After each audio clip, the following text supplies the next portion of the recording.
Come up with this go join?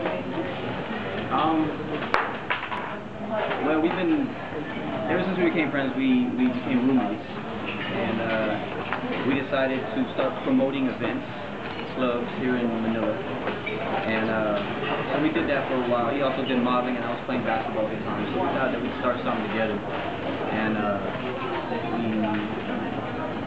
we made some new friends. And they just loved hanging out with us when we go out. And then we had a friend named Will Steven, legendary friend out here, and he said, you know what, I'm going to get you guys on TV. You guys are hilarious. So HBO, all local ABS, GMA, he wanted to put us on something, and that never happened. And then the auditions for Amazing Race came out. And then he said, man, a lot of our friends were like, you guys have to join, you guys send in a video. And I'm like, there's no way we can get on this show. There's no way, right? There's no way. So Rich is actually the man, Herrera is actually the person that got all the footage. He got old videos, pictures, contacted my dad in the States. I didn't even know about this. So he contacted my dad and got just all this footage, made a video, and then we got a call back. So you didn't even know they were making the audition video?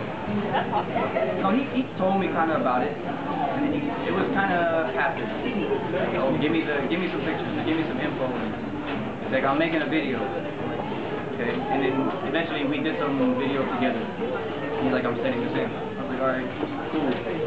So then he sent it in, and we got a call back. And that's when everything started unfolding and became a reality. It happened. If I could just go back to what you said about there being a lot of pressure, why is it you think that out of 4 seasons, Filipinos have always come close to winning but never really won? Why do you think you guys won? Why do I think we won? What was different about you guys? You know what? Luck has a lot to do with it. There's just certain things that are meant to happen, and the other teams were really good, and in a race like this, actually, from the first team that got eliminated, to the winner, or to the last team that was eliminated, anybody can win. I mean, one wrong turn, just one bad decision, and you're out. Like those first, I think the first 3 teams that got eliminated, they were really strong. Those were teams that we picked, and they got eliminated really fast. I think the first team, the car broke down. What are the chances of that? So there was times in the race, I mean, beyond the fact that physically, me and Rich are really strong people. I think out of any of the teams, physically, we'll do well. But that's only half the show. The other half is mental. And we studied before the show, and we've had a lot of experience. You gotta remember, me and Rich have been traveling for a long time. I played American football and basketball, so I'm used to moving around. I've been to a lot of places. Rich has modeled in different areas in Asia, and he's from the States. So I think our experience in travel also helps. Even though we had problems in the airport, I think that was our biggest downfall, was the airport. But I guess the main thing for me is with us was our teamwork. Me and Rich have both been playing sports for a long time, and it's very important that when you're in situations like that, you really have to pick up your teammates. And I saw a lot of the teams put each other down, and it's hard to get up from failure, and then someone just put you down even more, your own teammates. And me and Rich never did that, not one time. We had one argument because he tried to drive and read a map at the same time. That didn't work. And his stubbornness, because he didn't want to pull over. He thought that he knew where he was going. Sometimes you were being like the man in the relationship. You were like the wife, forcing the after. I don't know if you should use that example, but he was very stubborn, and he's a stubborn guy.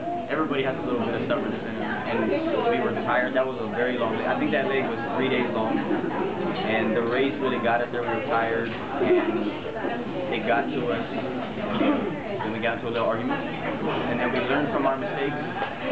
Never put each other down, never told each other what to do. Basically, we talk it out, and with us doing that, it got us to the top. We got really, I think teamwork is so important in a race like this.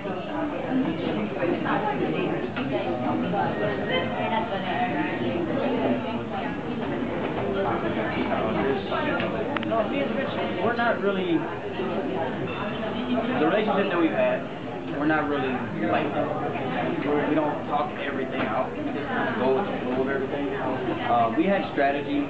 His strategy for the race was simple. Let's go fast. Like I said, I'm a multitasker. So just going fast ain't gonna do it. But I knew if he went fast, because like I said, I'm like the quarterback. I'm making all the calls. And he's the guy that's really good at getting things done.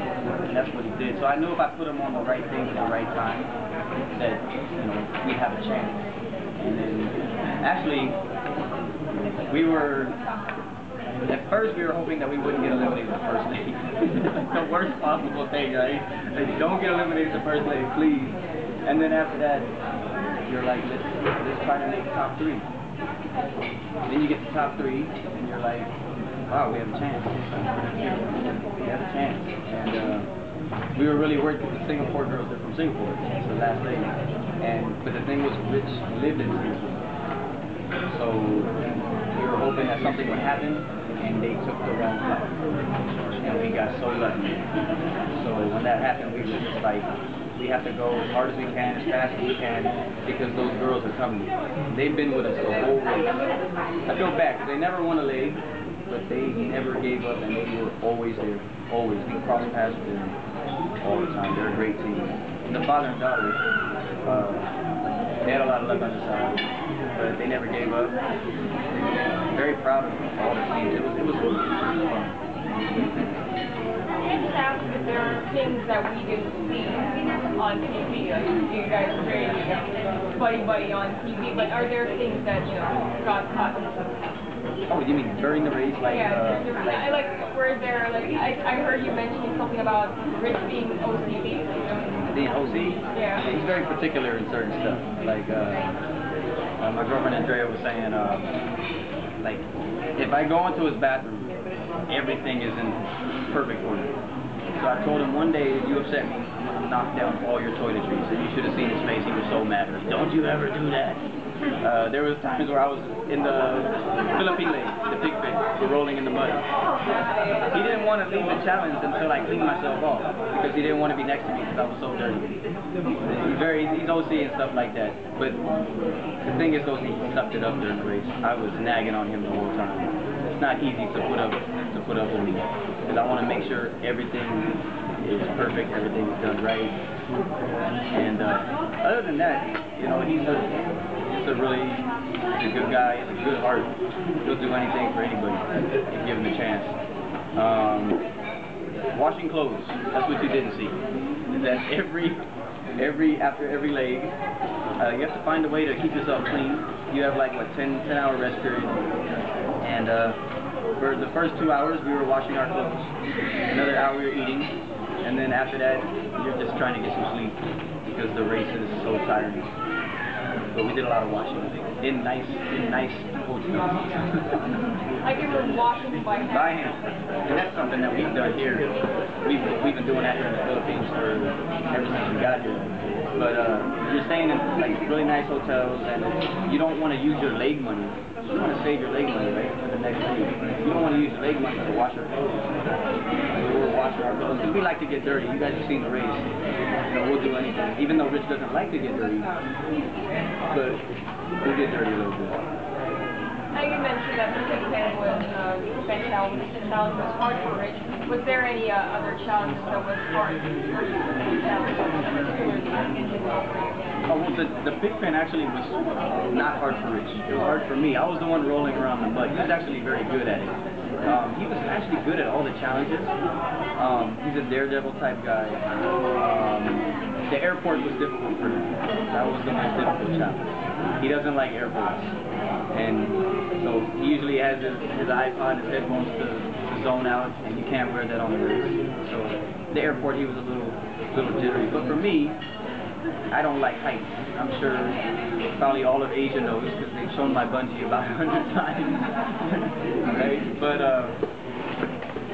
I guess in the right situation, you can do things that you never thought you could do, and it happened on the race. And people ask me, "Have you overcome your fear?" And probably not, but I know I did it.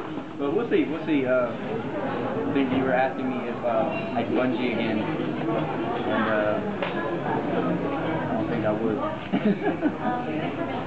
Yeah, but other than that, the challenges were good. The getting around, we didn't really have a problem with. I think just the airport was the biggest, and the height. Other than that, we were looking forward to like all the challenges. It was really fun.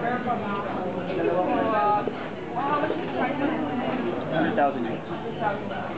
Any plans for that money? Do you guys know what you're doing with it? Right there, that woman right there. We just got engaged. I proposed to her at the finale. And so we're going to put that money away. I think Rich also would like to invest. He doesn't really know what he's going to do. He said he wants to bury it under the house until he figures out what he wants to do. But other than that, we've spoken a little bit. We'd like to definitely have to give back to the community. And what we're looking into, we want to give back, but something into relation of what we are. And me and Rich love sports. So right now, it's in the works. We're going to, it's more of a renovating of barangays. I played basketball here for about 7 years. Rich played American football. Horrible at basketball, but he loves the sport. So basketball is definitely the #1 sport in the Philippines. That's what my heart is. So we came up with the thought of renovating basketball courts in barangay and running camps and reaching out to the kids and stuff that they can't do every day. I played in many provinces as I was here. I lived in Iligan City, played in Mindanao, Davao, Samis. I've been to probably more places than most Filipinos have been living in the Philippines their whole life. So I'd like to go back to those places and do something there in the province. And we're looking to that, but we haven't got all the details yet. But definitely next year, 2011, there'll be some things going on, some positive things.